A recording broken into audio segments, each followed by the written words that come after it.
অসম্ভব দাম, 100 টাকা কেজি বেগুন, দাম তো কম হবে। সবজির দাম এখন বেশি।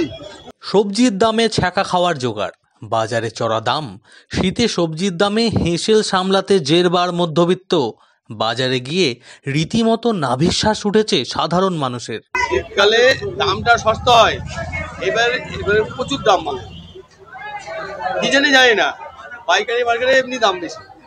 হ্যাঁ, ওই আমরা কিনছি বেশি এলো, বাজারে ভিড় বলতে হচ্ছে, আবার না হচ্ছে, দামের জন্য হচ্ছে না, দাম বেশি মালের, কাস্টমার চলে যাচ্ছে।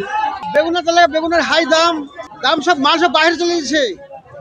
এই রায়গঞ্জ, মালদার, আসানসোল এসব যে মাল বাইরে চলে গেছে, কলকাতা সব মাল বাইরে চলে গেছে, তার লেগে এখন মালের দাম বেশি। এখন দাম বেশি হওয়ায় কমেছে বিক্রিও, আমদানি কম থাকায় বাজার চড়া বলেই দাবি ব্যবসায়ীদের। তবে আগামী দিনে সবজির দাম কমতে পারেই বলে মনে করছেন ব্যবসায়ীরা। হ্যাঁ, সব দিকেই তো দাম বেশি, আমরা কি করবো বলে, চাষিদের হচ্ছে না, এখন বেগুনের রোগ ঢুকে গেছে চারিদিকে, সব রকম, সেই জন্য দাম বেশি। বিক্রি কম হয়ে গেছে, দাম মানে অসম্ভব দাম, 100 টাকা কেজি বেগুন, দাম তো কম হবে, বেচা কিনা কমে গেছে। এক শ্রেণী মানুষ তো বাজারে ঢুকতে পারছে না, 500 টাকা বাজার করলে কিছু হচ্ছে না। এক কেজি বেগুন কিনতে গেলে 100 টাকা, শসা 80 টাকা, 90 টাকা কেজি, পটল 60 টাকা, 70 টাকা কেজি, সব জিনিসের দাম বেশি। ঝড় বৃষ্টি না হলে আবার কিছুদিন পর ঠিক হয়ে যাবে। ঝড় বৃষ্টি হলে মানে খাবার নষ্ট হয়ে যাবে না, নষ্ট হয়ে যাবে।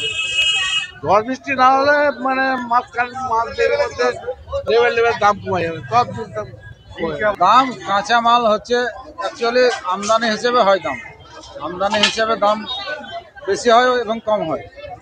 আমদানি বেশি হলে কমে দাম, আমদানি কম হলে বেশি, চাহিদা অনুযায়ী দাম হয়। কমে যাবে, ঠান্ডাটা কম পড়ছে তো, ঠান্ডা পড়লে সবজি আরো আমদানি হবে, দামও কমে যাবে। শীতের বাজারে দেখা মেলে হরেক রকম শাকসবজির, তবে এবছর দাম চড়া থাকায় মাথায় হাত পড়েছে মধ্যবিত্তের। কবে কমবে সবজির দাম? Bureau report, Madhyabanga news.